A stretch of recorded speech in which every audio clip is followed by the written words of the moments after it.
Hello लोगोफोर बड' जब info YouTube चेनेलाव बरायबाय आसा खालामो गासैबो मोजां दङ।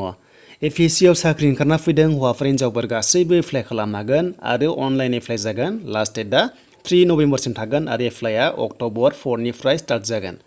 दा मान्थलि सेलारि होनाय जादों 22,000 निफ्राय जागायनानै 97 सिम पार मान्थ। बेनिफ्राय ग्रेड पे थाबावो 9,400 नोंथांमोना मोनगोन जायफ्रा साख्रि मोननाय जायो APSC आव।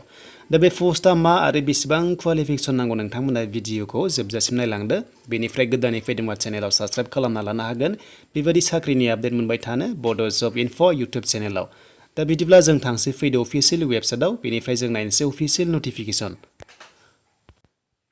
दायो लोगोफोर आं फैबाय अफिसियेल वेबसाइटआव। दा बेयाव फैनानै जोङो नटिफिकेसन नायनो हायो आरो एप्लाइखौ जों बेयावनो खालामना लानो हागोन। दा जोङो एप्लाइ खालामनो हाथ'वा, दायो एक्टिभ जाथ'वाखै। जेब्ला 4 अक्ट'बर जागोन अब्ला नोंथांमोना एप्लाइखौ खालामना लानो हागोन। दा बिदिब्ला जों नायनोसै फैदो अफिसियेल नटिफिकेसन। दा नोंथांमोना एप्लाइ खालामबा नैबे एप्लाइ हियाराव खालामनो हायोमोन, नाथाय लिंकआ एक्टिभ जाथ'वाखै।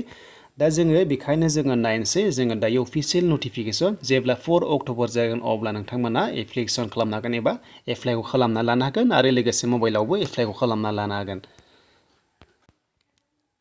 दा बे जाबाय लोगोफोर अफिसियेल नटिफिकेसन। दा पस्टआ नायदो रिसार्च एसिस्टेन्ट नोंथांमोना बेयाव नुनो मोनदों क्लिनिक सार्भिसनि आन्डार ट्रान्सफरमेसन आरो डेभेलपमेन्ट डिपार्टमेन्टनि। दा नोंथांमोना बेयाव एप्लाइ खालामनो हागोन। दा भेकेन्सिसा दङ गासै 45, बेनि गेजेराव जोंनि एसटिफ्रा दङ 6 आरो बेनि गेजेरावनो हिन्जावफोराबो एप्लाइ खालामनो हागोन, 2 दङ हिन्जावफोरनि थाखाय। बेनिफ्राय लोगोफोर PWDनि थाखायबो दङ, नोंथांमोना एप्लाइ खालामनो हागोन।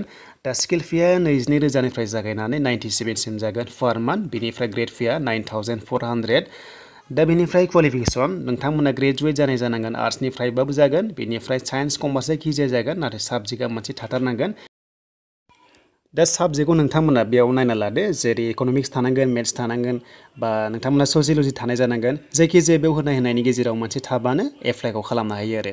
दा बिदिब्ला जों थांसै नेक्स्टआव। बिदिब्ला बैसोआ 21 इयार्सनिफ्राय एप्लाइ खालामनो हागोन आरो जाबाय लास्टआ 43 इयार्ससिम जोंनि एसटिफ्रा एप्लाइखौ खालामनो हायो। दा नोंथां एज लिमिटखौ नायदो, मेट्रिक सार्टिफिकेटआव बेसेबां दङ। बेनिफ्राय जोंहा क्राइटेरियाखौ मिथिखाबाय। दा पिआरसि नांगोन, जायफ्रा पिआरसि गैया भटार्स आइडिबाबो जागोन एबा एमप्लयमेन्ट एक्सचेन्ज सार्टिफिकेटबाबो जागोन। दा लोगोफोर एप्लाइआ 4 निफ्राय स्टार्ट जागोन अक्ट'बरनि आरो लास्ट डेटआ 3 नभेम्बरसिम थागोन। नोंथांमोना नै बेयाव नुनो मोन्दों आरो फेमिलिबो दाननांगौ जायो। दा एसटिफ्रा फेमिलिखौ दाननांगोन 150 लोगोफोर, नोंथांमोना गासै 185 जागोन। बायदिसिना प्रसेसिं फिस थायो। दा नोंथांमोना मिथिखाबाय बेनोमोन लोगोफोर, आरो एप्लाइ खालामनाय प्रसेस भिडिअ लाना फैगोन। दा लोगोफोर पेमेन्ट दानायनि लास्ट डेटआ 5 नभेम्बरसिम थागोन। नोंथांमोना बिनि गेजेराव अनलाइन एप्लाइ खालामनो हायो। दा हाउ टु एप्लाइ होनाय लोगो लोगो एप्लिकेसन लिंकखौ आं भिडिअनि डिसक्रिपसनाव होना होखाबाय, नोंथांमोना चेक खालामदो आरो जेब्ला डेट जायो एप्लाइ खालामनो हागोन। दा बेनिफ्राय फट' साइज केबिआ नोंथांमोना नुनो मोन्दों मिनिमाम 20 KB, बेनिफ्राय मेक्सिमाम 200 KB बेबायदि जोङो आपल'ड खालामनो हागोन। दा लोगोफोर बेनोसैमोन, आसा खालामो मोजां मोनोबा लाइक, कमेन्ट, शेयार आरो गोदानै फैदोंबा चेनेलाव नोंथांमोना साबस्क्राइब खालामनानै लादो।